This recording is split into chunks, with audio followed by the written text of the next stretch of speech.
I still say that the answer to our problems in this country, even at the national level, is to have a law that says there is a percentage limit of the people's earnings that government cannot go beyond without the consent of the people.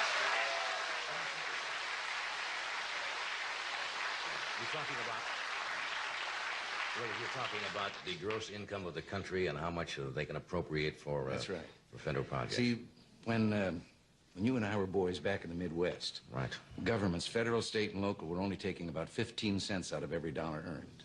Today, they're taking almost half of every dollar earned in the United States. And most people don't realize it because the taxes are hidden in the so-called business taxes. You know, the politician that stands up and yells, oh, let's save the little man, let's tax business, and everybody yells hooray. But they haven't figured out that every tax on business is just a part of the cost of production. And the customer winds up paying it when he buys the product. It's a hidden sales tax. There's 116 of them in the suit of clothes that each one of us is wearing.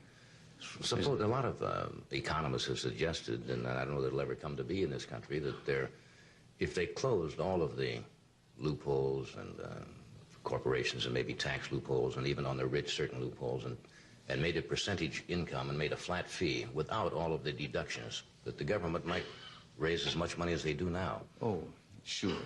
And really, the loopholes, this has been overdone by the politicians, too. No.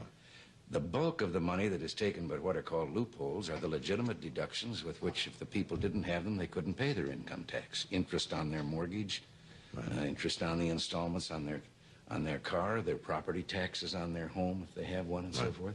These are, in politicians' eyes, loopholes.